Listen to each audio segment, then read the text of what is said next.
Ya. Nah, kalau kita melihat teks bacaan kita tadi, ayat 15. Ada pertanyaan, apakah engkau mengasihi aku? Lalu Petrus jawab, benar Tuhan, engkau tahu aku mengasihi engkau. Gembalakanlah domba-dombaku. Ayat 16 ulang lagi, apakah engkau mengasihi aku?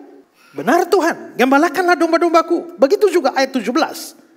Apakah engkau mengasihi aku? Tadi kita lihat menggembalakan itu penting karena ulang 3 kali. Tapi ternyata yang diulang 3 kali bukan hanya gembalakan domba-dombaku. Tapi apakah engkau mengasihi aku? Ya, kalau begitu sama seperti penggembalaan itu penting, maka kasih itu juga penting. Ya. Nah, soal mengapa Yesus bertanya sampai 3 kali, ada yang bilang bahwa karena Tuhan Yesus tanya, apakah engkau agape? Tapi Petrus jawab, ya aku Pilea. Ya. Tapi itu tidak terlalu tepat ya kalau kita lihat di teks Yunaninya itu ya. Apakah engkau mengasihi agapao? Agape. Lalu Petrus jawab, engkau tahu aku Pilea. Ya. Ayat 16. Apakah engkau agapao? Petrus menjawab, ya Tuhan, aku Pilea. Jadi Tuhan Yesus agapao 2 kali, Petrus Pilea 2 kali. Maka ayat yang ke-17, Tuhan Yesus bilang, apakah engkau Pileo? Dan Petrus menjawab, ya Tuhan, aku Pileo. Jadi Petrus ini konsisten dengan Pileo. Tuhan Yesus agapao lalu Pileo. Maka ada yang mengatakan bahwa agape lebih tinggi dari Pilea. Maka Tuhan Yesus menuntut untuk Petrus mengasihi dia dengan kasih agape, bukan Pilea. Tapi kelihatannya penafsiran itu tidak cukup kuat. Karena 2 kata ini itu biasa dipakai secara bolak-balik. Dan tidak menunjukkan kualitas. Yang paling mungkin adalah di keterangan ayat 17. Begitu Tuhan Yesus tanya 3 kali, maka sedih hati Petrus. Mengapa? Karena Yesus berkata untuk ketiga kali.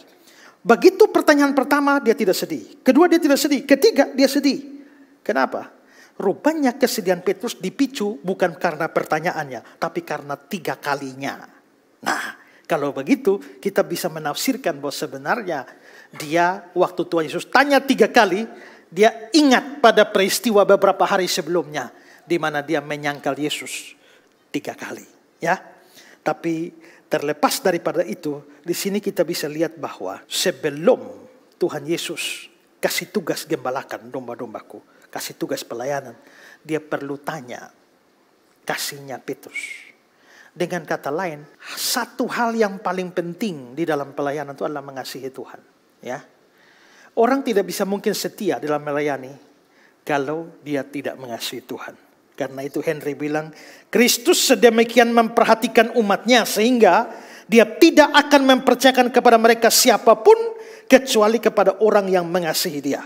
Orang yang mengasihi dia akan mengasihi segala miliknya demi dia. Mereka yang tidak sungguh-sungguh mengasihi Kristus tidak akan pernah sungguh-sungguh mengasihi jiwa-jiwa manusia. Dengan sendirinya mereka tidak akan pedulikan keadaan jiwa-jiwa itu sebagaimana seharusnya. Seorang pelayan tidak akan mengasihi pekerjaannya jika dia tidak mengasihi tuannya. Nah, karena itulah maka kita sedang mengerjakan pekerjaan pelayanan. Ada ibu gembala, ya. Tapi semua perangkat yang lainnya adalah perangkat penggembalaan. Kita semua boleh dianggap sebagai tim penggembalaan yang Tuhan percayakan domba-dombanya kepada kita. Pastikan bahwa saudara adalah orang yang sungguh-sungguh mengasihi Tuhan. Karena kalau tidak mengasihi Tuhan susah. Pekerjaan penggembalaan ini tadi berat. Tantangan tidak sedikit. Ya. Dan saya kira perjalanan sejarah gereja kita juga menunjukkan bahwa tantangan tidak sedikit. Ya, mau dari dalam, mau dari luar. Misalnya saja Nabi Amos. Amos lagi sungguh-sungguh untuk beritakan firman. Tapi apa kata orang pada dia? Lalu berkatalah Amasya kepada Amos, "Lihat, pergilah, enyalah ke tanah Yehuda, carilah makan di sana, berlumbuat di sana." Seolah-olah lu datang ngomong firman dan cari makan saja. Lu cari makan di sana. Itu bisa bikin tersinggung itu. Ya. Dan kalau Amos sebagai gembala itu tersinggung, dia pasti sudah tidak mau kerja lagi. Kenapa? Lagi kerja sungguh-sungguh malah susah makan, tapi suruh dibilang cari makan di sana. Ya. Belum lagi Paulus mengalami kesulitan begitu berat. Dia bilang, 5 kali aku disesah orang Yahudi. Tiap kali 40 kurang 1 pukulan. 3 kali didera. 1 kali dilempar dengan batu. 3 kali mengalami karam kapal.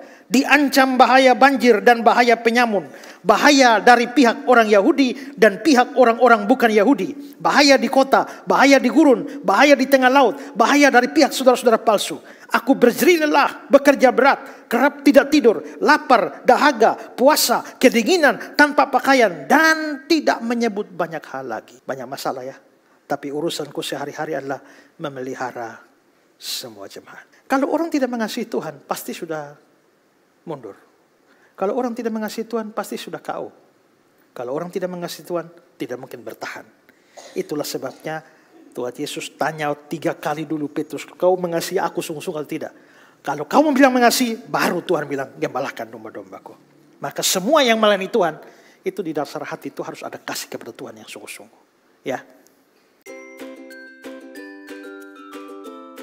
Yayasan Karya Bakti Esra Soru atau disingkat KABES hadir sebagai wadah untuk memberitakan Injil dan melayani secara holistik. Yayasan ini didirikan oleh Pendeta Esra Alfred Soru di Kota Kupang, Nusa Tenggara Timur dan bergerak di bidang sosial dan keagamaan. Yayasan ini memiliki visi menjadi lembaga yang mempunyai andil dalam membentuk kekristenan yang gigih dalam memberitakan Injil serta setia kepada ajaran yang alkitabiah dan melayani secara holistik. Dan misi dari yayasan ini yaitu melakukan pemberitaan Injil dan penyebaran ajaran yang alkitabiah secara langsung maupun melalui berbagai media, juga mempersiapkan dan mengutus misionaris-misionaris lokal ke berbagai wilayah, terutama ke pelosok-pelosok, serta mengadakan seminar-seminar atau pelatihan-pelatihan doktrinal, dan melakukan aksi-aksi sosial yang mengarah kepada pelayanan Kristiani yang bersifat holistik. Berikut serangkaian kegiatan yang telah dilaksanakan oleh Yayasan Karya Bakti Esra Soru.